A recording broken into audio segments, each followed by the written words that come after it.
دنیا بھر میں جہاں پر بھی جنگیں ہوتی ہیں تو لڑنے والی آرمیز کے اندر دو طرح کی آپ کو مائنڈ سیٹ نظر آتے ہیں. ایک آرمیز وہ ہوتی ہیں جو کہ اپنے شہیدوں کو فخر کے طور پر اون کرتی ہیں پراؤڈلی کہ یہ ہمارا بندہ تھا اور لڑتے لڑتے بہادری کے ساتھ شہید ہوا ہے.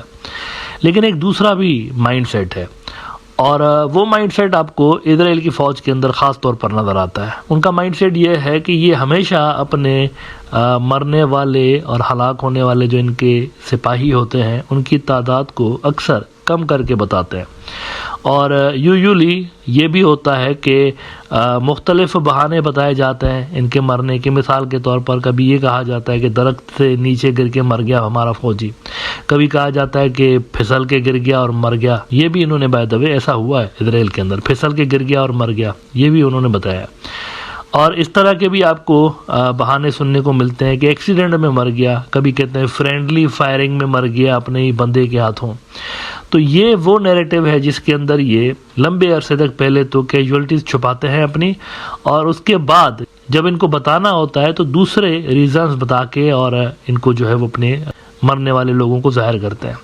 اس کی وجہ اپیرنٹلی یہ نظر آتی ہے کہ کم کیجوالٹیز شو کریں تاکہ لڑنے والے فوجیوں کے جو مورال ہے اس کے اوپر اثر نہ پڑے اور وہ ڈی مورلائز نہ ہو. اپیرنٹلی یہی ریزن نظر آتا ہے. ان دنوں بھی کچھ ایسا ہی ہو رہا ہے, طرح طرح کے آپ کو وہاں سے خبریں سننے کو مل رہی ہیں. ایسے ہی ایکسکیوزز آپ کو سننے کو مل رہے ہیں کہ فلاں ہمارا سولجر درخت سے نیچے گر کے مرا, فلاں فرینڈلی فائرنگ میں مرا غزہ کے اندر. لیکن ایک اور بڑا عجیب و غریب قسم کا نیریٹو جو ہے انٹیلیجنس ان کی جو کمیونٹی ہے ان کے اندر سامنے آ رہا ہے. ان کا ایک بڑا ٹاپ کا آفیشل ہے, اس نے اپنے عہدے سے ریزائن دیا ہے.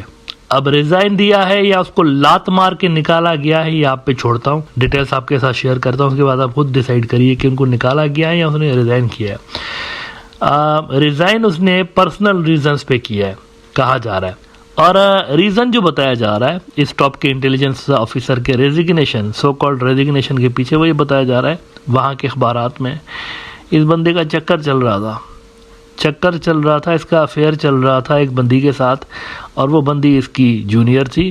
اپنی بندی کے ساتھ یہ رومانس کر رہا تھا, پکڑا گیا اور ریزائن کر کے چلا گیا.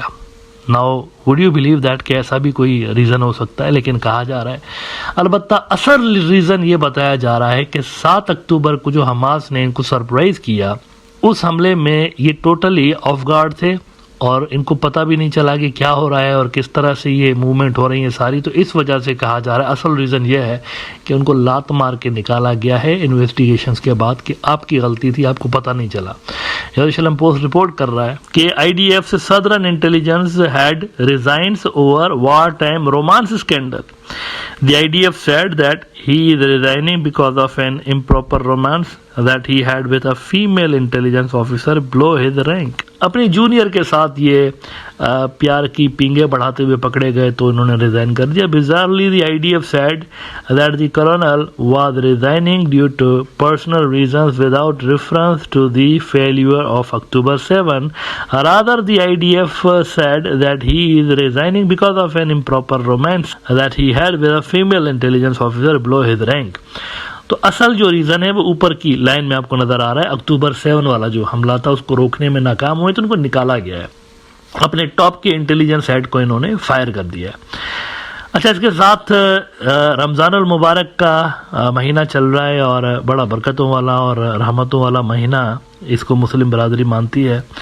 لیکن اس مہینے کے اندر ایک بہت بڑا طوفان سر پہ منڈلا رہا ہے. طوفان یہ منڈلا رہا ہے کہ جب سے لے کر نیتن یاہو نے اور اس کی ہارڈ لائنر سرکار نے یہ بمباری سیویلینز کے اوپر بمباری کی, انہوں نے کچھ تو اور تو کچھ نہیں کیا نا, سیویلینز کے اوپر بمباری کی ہے بس. اکتوبر سے لے کر اب تک اپنی کھوئی ہوئی ملٹری امیج کو, ملٹری مائٹ کو بحال کرنے کے لیے انہوں نے صرف سیویلین آبادیوں پہ حملے کیے ہیں اور سیویلین ٹارگیٹس کو انہوں نے نشانہ بنایا ہے. اس کے علاوہ انہوں نے کچھ بھی نہیں کیا. تو اب تک اس میں آپ دیکھیے کہ 31,000 سے زیادہ جو فلسطینی ہیں وہ سیویلینز شہید ہو چکے ہیں, زیادہ تر بچے اور عورتیں ہیں اس کے اندر. اب ہوتا یہ رہا ہے کہ پہلے انہوں نے نارتھ غزہ میں جب بمباری شروع کی تو نارتھ غزہ کی بہت بڑی پاپولیشن ساؤتھ میں آئی. تو پھر اس کے بعد انہوں نے سیکنڈ مرحلے میں ساؤتھ غزہ کے اندر بمباری شروع کی. تو ساؤتھ غزہ کی بھی بہت بڑی پاپولیشن، یعنی نارتھ اور ساؤتھ دونوں کی ملا کے جو پاپولیشن تھی وہ آخری کارنر غزہ کا جو تھا رفح کا، اس میں چلی گئی. تو رفح میں اس وقت کوئی 14-15 لاکھ یعنی کوئی 23-24 لاکھ آبادی ہے وہاں پر فلسطینیوں کی جو کہ غزہ کے اندر رہتے ہیں. اس میں سے بھی آپ یوں سمجھیں کہ 15 لاکھ کے لگ بھگ اس وقت رفح کے اندر رہتے ہیں. ایک شہر ہے رفح کا جو کہ بالکل ایجپٹ کے بارڈر کے ساتھ ہے. تو وہاں پر زیادہ تر جو ریفیوجیز ہیں ادھر ہی آئے ہوئے ہیں، دونوں علاقوں سے مائیگریٹ کر کے ادھر ہی آئے ہوئے ہیں رفح کے اندر. اب نیتن یاہو نے کھپ ڈالی ہوئی ہے کہ نہیں، ابھی تک میرا پیٹ نہیں بھرا، میں تو نا ابھی اور بھی قتل و غارت غری مچاؤں گا، اور میں تو جاؤں گا رفح کے اندر بھی جا کر گھس کے تو وہاں پر بھی قتل و غارت مچاؤں گا. نا رفح کے اندر آبادی کا دباؤ بہت زیادہ ہے، بہت گنجان آبادی ہو گئی ہے، کیونکہ پورا کا پورا غزہ آپ یوں سمجھیں کہ سمٹ کے رفح کے اندر آ گیا ہے. تو اگر رفح میں اس طرح کی بربریت سٹارٹ ہوتی ہے، جس کے چانسز زیادہ ہیں کیونکہ امریکنس ابھی تک آپ کو پتہ ہے وہ دوگلی پالیسیز ان کی رہی ہیں، کہتے رہے ہیں کہ ہم سپورٹ نہیں کرتے، اسرائیل نے ابھی تک سیویلینز کو پروٹیکٹ کرنے کا پلان نہیں پیش کیا، لیکن ساتھ میں جب وہ یہ کہتے ہیں نا کہ پن پوائنٹ ایکیوریسی والا اگر آپریشن کرتے ہیں یہ تو ہم پھر سپورٹ کریں گے، تو یہ اس کا مطلب ہے کہ اجازت ہی دے رہے ہیں ایک طرح سے. کیونکہ آپ دیکھیے کہ 30,000 سے زیادہ جب فلسطینی شہید ہوئے تو ادھر جان کربی جو کہ ان کا اسپوکس پرسن ہے، ڈٹائی کے ساتھ منہ بنا کے کہتا ہے کہ نہیں، سیویلینز کو جان بوجھ کے ٹارگٹ نہیں کر رہے اسرائیلی.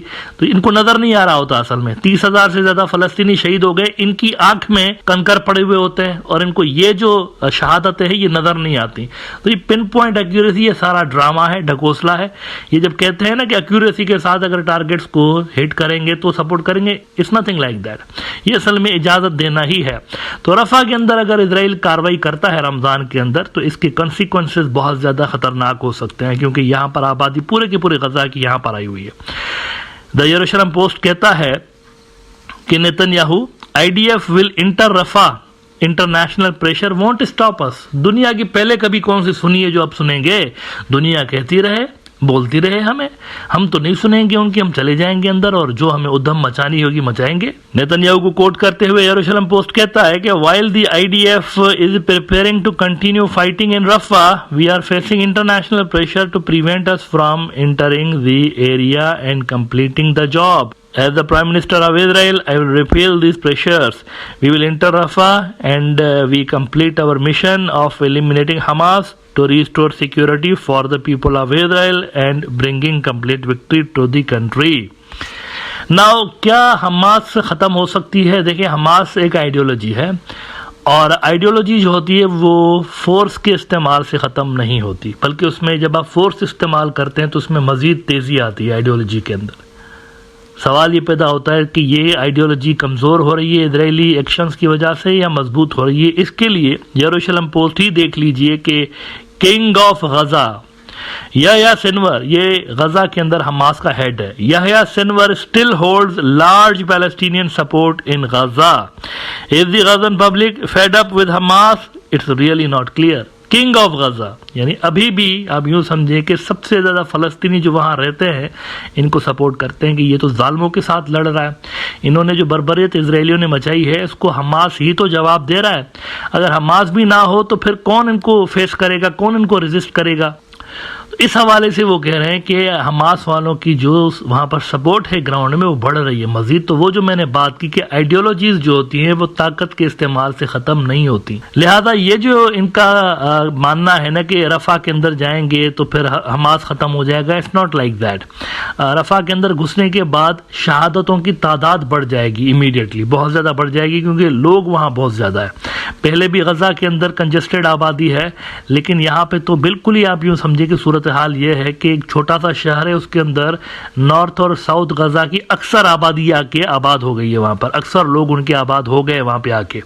تو آپ سمجھ سکتے ہیں کہ وہاں پر کتنی زیادہ گنجان آبادی ہو گئی ہوگی. لہذا ایسے میں رفح پہ حملہ کرنا it won't be a sensible idea. لیکن دیکھنا یہ ہے کہ سیز فائر کی ڈیل ہونے سے پہلے کیا اسرائیل یہاں پر گھستا ہے یا نہیں گھستا. اگر یہ یہاں پر گھس گئے تو معاملات مزید مزید یہاں پر خراب ہو جائیں گے۔ مین وائل آخر میں یہ بتا دوں آپ کو کہ دوبارہ سے سیز فائر کے ٹاکس اسٹارٹ ہونے کی خبریں آ رہی ہیں کہ کہیں نہ کہیں پہ پریپریشنز ہو رہی ہیں کہ دوبارہ سے ٹاکس کو ریزیوم کروایا جائے، اور 1 کے بدلے 10 کا جو فارمولہ ہے اس پہ کہیں نہ کہیں بات ہو رہی ہے کہ اسرائیلی سیز فائر کے دنوں میں 1 ہاسٹیج کے بدلے 10 فلسطینی پرزنرز کو رہا کریں۔ اس پہ بھی بات چیت کہیں نہ کہیں پہ بیک گراؤنڈ میں چل رہی ہے۔